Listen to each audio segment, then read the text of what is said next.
Hello, ladies and gentlemen, and welcome back to Cooking Time with Eric. And now, your host, Eric. Hi ladies and gentlemen, welcome back to Cooking Time with Eric. Today, for dinner, I am making country fried steak. I've gone out to the market today. Aside from the country fried steak, I am also going to be making a side of garlic mashed potatoes with cheese, as well as some sauteed asparagus with butter and garlic. For the meat you use in country fried steak, I went out to the store, asked the butcher, and he told me to use beef cube steak here. It seems to be ground beef formed into a nice little patty there. I'm going to be dredging it in a mixture of egg as well as seasoned flour. It's just regular all-purpose flour. I have about maybe 2 cups in there, and I seasoned it with granulated garlic, some salt, about some cayenne pepper, as well as regular black pepper. The amounts in there are maybe about 3 or 4 tablespoons of ground black pepper, another 5 tablespoons of salt, 2 to 3 tablespoons of cayenne, and then another 3 to 4 tablespoons of garlic, and that'll give you a good seasoning. Okay, I'll be back with the next starting step. Just wanted to introduce all the ingredients today. Welcome back, folks. As you can see here, I am preparing my cube steak to be fried with my egg and flour mixture. This is a process called dredging, and simply you just start off by taking your meat, whether it be cube steak or any other meat that you're going to pan fry. You stick it in the egg, stick it in the flour, set it aside for cooking. And the process for this, I have learned through my schooling, is pretty easy to remember. It's just left, left, right. And this, it helps from getting a whole bunch of stuff all over your hands. I'm using gloves because the feeling, frankly, to me is a little icky. But normally, you don't necessarily have to, as long as you repeatedly wash your hands. And with left, left, right refers to, going back to that, you do left with your left hand, dredge it in the egg. Right here, like that. With your left hand, you dredge it in the flour, like that, and try to get as even a coat as you can. Maybe not always possible, but just try to get as much flour on the steak as possible, even if you have to flip it a couple of times. I don't usually pan fry at home. This cooking I've started up recently, and it's a lot of fun. I love to cook. And the right hand, you just place it on your next surface, just like that. So, practice again, like they say, practice makes perfect, or makes you better at least. So the more you cook, the better you get. Left, left, coat it, and right there. And these are ready to be fried. Right now I have my frying pan going right over here on my stove. I have it on low so that I can get everything timed about perfectly. This has got maybe about 2.5 cups of oil. It needs to be cover at least the bottom of the pan and halfway your meat.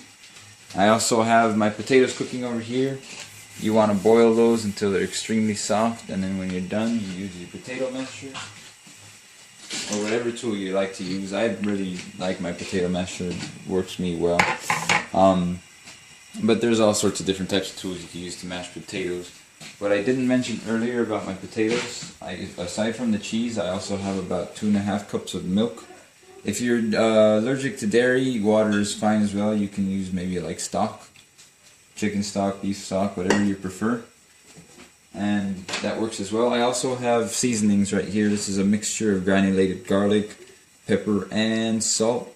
Maybe about 3 tablespoons of salt, 5 tablespoons of garlic, and another 2 tablespoons of granulated garlic. And that gives you a good season on your potatoes as well. I'm going to set these aside for when my potatoes are ready, and we'll be back with the next step. Alrighty folks, for the next step, as I have my potatoes boiling right now, I forgot to mention potatoes do take a little while. I would give them maybe 20 minutes at max to completely boil. If you cut them in fourths, it's maybe like 10 to 15 if you cut them into small cubes. But so while that's going, I'm going to start my steaks. What you do when you're cooking, when your oil's ready, just go ahead and throw them in. You want to go and throw them away from you, not towards you. It reduces the chance of oil splattering. Another safety tip from Cooking Time with Eric. And you could do maybe up to 3 steaks at a time, depending on the size of your pan here. I'm going to go ahead and try that out, see if it goes. And since I have 6, I'm going to be doing them in 2 batches. After you throw them in, you just leave them, and what you do is you just let them sit. You don't want to flip them over and over and over and over. You want to let them sit. You want to let the edges kind of crust, get a nice golden brown a little bit, and when you start to see that, you flip it over again. And then you wait another maybe a couple minutes till that browns up again and you're ready to go on those steaks. I have over here a plate to transfer them onto when they're ready, and I'm just going to move that away. On the back burner, I did forget to mention, I'm going to be making a sauce from scratch today, and that consists of, I have 6 tablespoons of butter. I also have 1 cup of stock right here. Since it's beef, you should be using beef stock, but I didn't have any beef bouillon in the house. I just mixed water and chicken stock. I mean, the taste is it's not the same, but you get the idea. I'm also going to be using a wine that a friend had brought over earlier this week. It's called Zolo, and it's a Malbec. I have half a cup of that and another cup on the other counter that I don't have with me right here. You also need flour to make the roux, and making a roux is simple. You just melt your butter, and when the butter is melted, you start adding in your flour little by little. You whisk it and whisk it and whisk it until it becomes a solid mass, kind of like a ball of flour and butter. And once that's nice and dark, depending on the darkness, gets a different color sauce. You want to add in your liquid, so your stock and your wine. And then you just stir that until you get a good, nice, thick consistency, and then you're good to go. So as you can see here, my steaks, they're starting to solidify a bit. I'm going to check the first one I threw in, and that looks golden. Well, for the type of dish it is anyways. I mean, the color is going to be uneven right here because of the fact that I didn't get as even of a coat on my steaks as I wanted. And I'm going to let that one sit a little bit longer. Okay, so that's how you cook the steaks, and we'll be back with the next step. Alright, sorry about the folks, the other camera I was using. I tried to use a smartphone that was lent to me because of the picture quality was better, but it seems that the heat of the stove is just too much for it.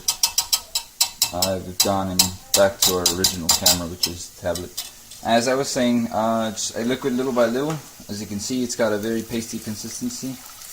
I made more stock since I ran out. I'm just going to add that in like that. And now that I have a good consistency, you can add more stock at a time, so that you can start getting more of a sauce-like consistency. And the roux will incorporate. Earlier I said always add the flour at the beginning, and yes, that's true for making roux and making sauce all at once. But as far as roux goes, the pasty thing, if you can get it to a ball-like consistency, very pasty consistency, you can store roux. You can freeze it and use it for later. There's a rule for that though. You can never add hot roux to a hot liquid. It's either cold roux to a hot liquid or cold liquid to a hot roux, so that it doesn't mess up. But there's that. Then you get your wine. I may have to add water. And I may have added too much wine all at once, but I can save it.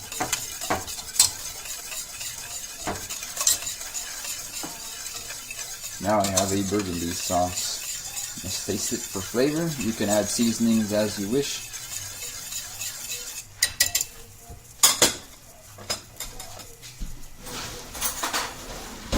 And you can see, saucy texture. And it's good. It's a little salty. That might have been because of the stock. Just low sodium stock base, or less quantities of it, usually better. Alright, and we'll be back to continue on with the asparagus. Alright, welcome back folks. As you see here, I had finished my potatoes. They finished boiling. They got nice and soft, and I went and mashed them up. First time you just take your mashed potato, or potato masher, or whatever you're using, mash them up like that, get them kind of like a powdery consistency. Now, with my potatoes, I went ahead and left some of the skin on. You can peel them completely or leave all of the skin on. I have a couple people in the house that I'm feeding today that don't really appreciate skin in the mashed potatoes, but I really like it, so I left it. Steaks are done. I'm going to move that away. I had the pan in the back heating up for my asparagus, and I'm going to move that forward actually now that the steaks are done. Turn this on, turn the heat in the back off. Go ahead and move my pan, just kind of move everything around, go careful, don't want to spill. Let me grab an oven mitt. So, the pan back here is for my sauce, it's got my butter. I'm going to move my pan from the steaks back to the back burner. Just kind of leave it there, let it cool down, and I'm going to drain the oil later. Always drain your oil, don't let it sit in your pan, it's going to leave a bitter taste. Make sure when you cook, try not to cook on too high of a heat. It will burn or scorch and give you a bitter taste. For the butter, you want a really low heat. You don't want it to scorch onto the pan either. Otherwise, again, bitter taste, it sticks and your roux will be ruined. So just kind of let it melt completely. Going back to the mashed potatoes, mash them up like this. Next thing you want to add is your milk or liquid. Again, if you're lactose intolerant, I wouldn't recommend using milk or dairy. You could use cream instead of milk, it'll give it a thicker consistency. But, you know, just little by little, and you go in and you just kind of mash it around, mix it around, mix it around. You can mix it, mash it, mash it, mash it, mix it. Again, some more milk. And you add that in, mix it and mash it, get it going. Depending on what consistency you like your potatoes at, will depend on how much liquid you use. The more liquid you use, the creamier they get. The less liquid you use, the kind of more, you know, mashed and chunky. I can make some pretty creamy potatoes, but for the sake of today, I'm just going to leave them a little chunky. I like them that way. Next thing you add are your seasonings. Just again, this is salt, pepper, and garlic powder. Little by little, just kind of around. Oop, right there. Mix it in. Cut my asparagus pan off on the heat for now, as well as the butter pan. If there's enough heat, it'll carry over. It'll continue to heat up for a little bit. I just don't want anything to burn at the moment while I work on my potatoes. Potatoes, even without the heat, they will stay warm because they're so condensed together, and they'll retain their warmth until you're finished with your meal. More seasonings. Mix that around.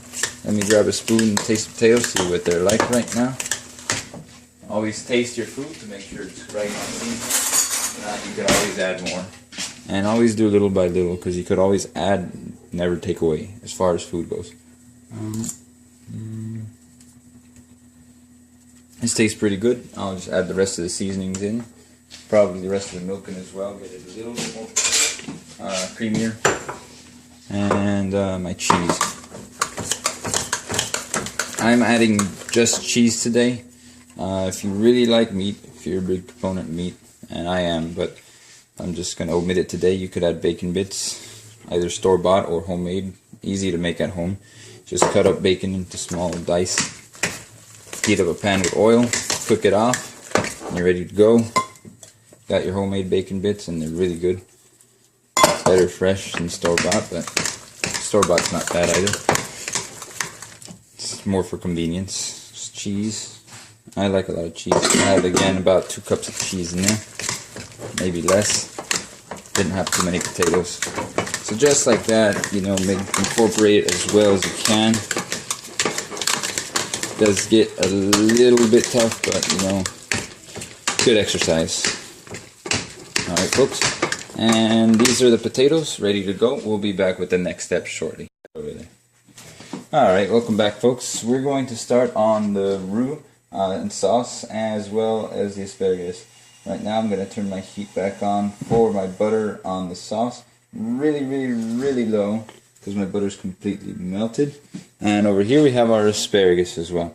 Asparagus is a funny thing. When you buy it, when you store it, if you're not going to use it that same day, it's highly recommended that you keep it stored standing up like that. They do come with rubber bands for your convenience, but if you're going to put it in your fridge standing up always, it is bad for the asparagus to be lying down. As far as keeping it, it gets bruised really easily. and it just tastes a lot better when you store it properly. So standing up, my asparagus pan, I'm going to throw in 4 tablespoons of butter to melt. Now, let me just make sure it doesn't scorch. Turn it off.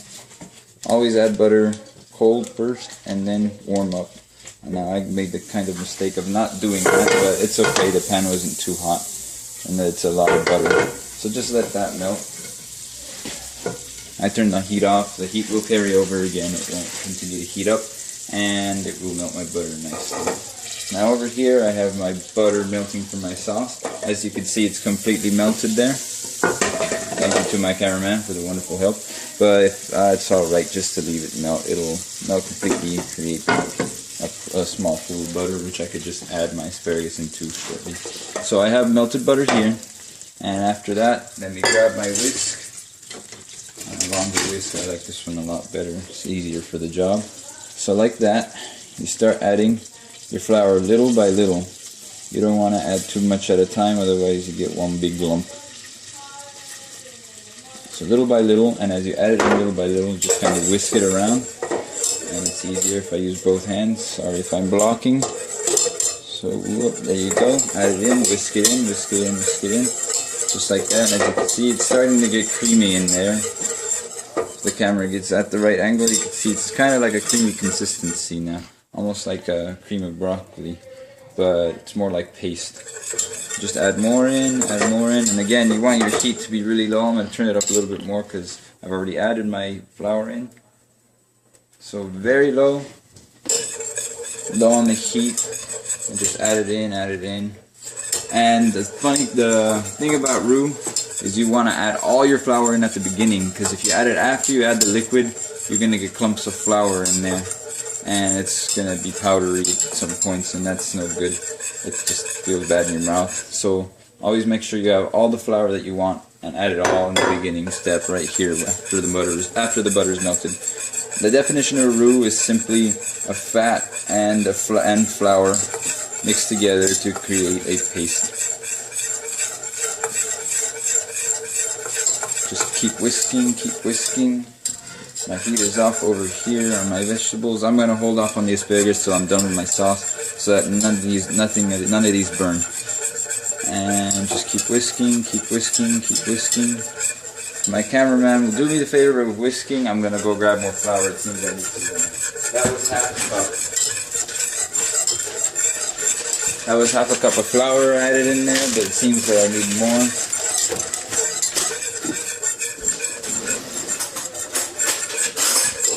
Having a source of flour right at your side is always helpful too. I just wanted to measure something out to let you guys know how much I started with. So here I got a pretty large tablespoon. It's more like a salad spoon. I'm just gonna kind of add it in. There's another tablespoon, maybe a tablespoon and a half added in right there. And that should be good. As you can see, it's starting to form into a clump. It's kind of like a ball of Play-Doh. It's no longer watery. It's more like paste now. You just want to keep doing that. Add just maybe a little bit more flour to get it all held together, because it seems like there is just a little bit of liquid. Thank you to my cameraman. He's a great guy. Just keep whisking, and I'll take over. You just keep going like that until it's at the consistency that you want. And roux, the more flour, the thicker it gets. So it could go from not so thick of a roux that will give you not so thick of a sauce, to a very thick roux that will give you a very thick sauce. And then again, the color or the outcome of the sauce depends on how long you cook your roux for. So if I lift it like this, and I started adding my liquid in, as I can do right now, I can add my liquid in since it's incorporated and it's gotten to the consistency, the minimum consistency that you want it. I would get a light colored sauce if I just use stock, but since I'm going to use red wine, it's going to be a little bit darker. So just like that, and the same with the roux, same with the flour and the butter. In terms of the liquid, you want to keep whisking. Thank you, cameraman. You want to keep whisking, keep whisking, keep whisking. You keep going all the time. Add the liquid in little by little.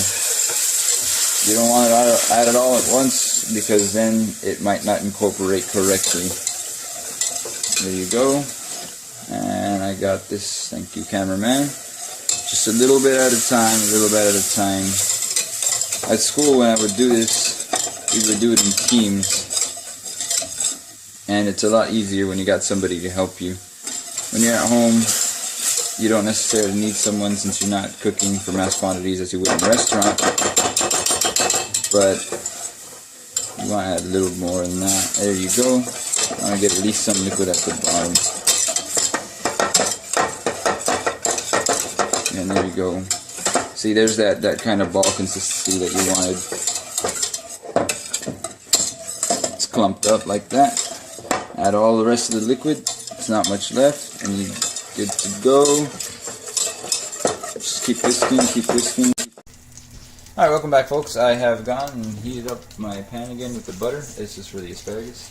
I went and washed the asparagus. Make sure again, like last week's episode, there was a sizzle because of the water. Make sure you strain the asparagus as best as possible.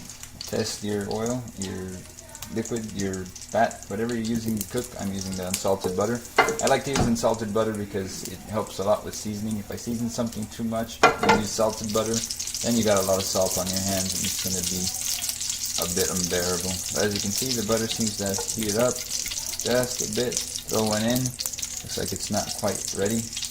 I let it cool down a bit too much, and that's okay. Just go on and let it get up to temperature for a second, and it shouldn't take too long.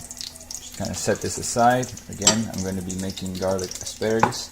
So butter garlic asparagus. Butter lemon asparagus is also a good as well. I just don't have any lemons on hand. I didn't really. I wanted more of a garlicky taste there today. So right there, the butter looks like it's getting a little brown. I want to see if it's ready. You're getting a sizzle. Are you ready to go?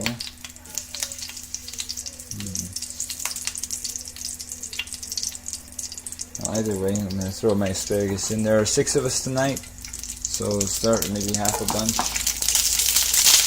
And look at that. Just like magic, you're ready to go. I got a nice spatula there. Tongs could be useful too. The tongs for the potatoes over here would probably be a better idea. Just kind of let them sit in there, toss them around in the butter. I like asparagus, so I'm going to throw in a bit more. Just let it roll around in the butter there. Throw in your garlic. I'm only going to throw in like a quarter the amount. I like garlic, but it can be overbearing as well. It's got a strong flavor. Throw in a little bit at a time. Make sure you spread it out evenly. You want to coat everything with flavors well. I am probably mumbling there. I'm sorry, I apologize, viewers. I had a busy day at work yesterday filled with energy drinks and hyperactivity, and I'm coming down off of that. But, as I was saying, garlic, butter, asparagus. The more you like asparagus, the more you'll cook the asparagus, the more asparagus you will cook. I am feeding 6, and maybe like 4 or 5 for each of us should do.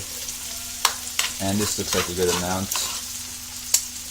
I said just a little bit of garlic at a time. It is strong in flavor. If you like garlic, if you like the flavor of garlic more, put more garlic in there. But just toss them around, toss them around. There's that garlic about. Just like that, just like that, just like that. On my sauce, it seemed that I put a bit too much of the wine in at once, so it kind of got a bit of a purple color. That's okay, it tastes fine. A little bit salty, but that wasn't due to the wine, that was due to the chicken stock. It's got a high sodium count. It's going to balance out with the flavor of the meat, though. I'm not too worried about that. As far as the purple color, I do recommend not putting as much wine in at one time as I did. Just a little bit at a time for the color, for the flavor. The flavor of the wine is fine, but I don't know how you viewers are about purple sauce. Purple's not necessarily a color normally associated with sauce. But anyways, I'm going to cook off this asparagus, finish up, and be ready for the plating. We'll be back with the final product.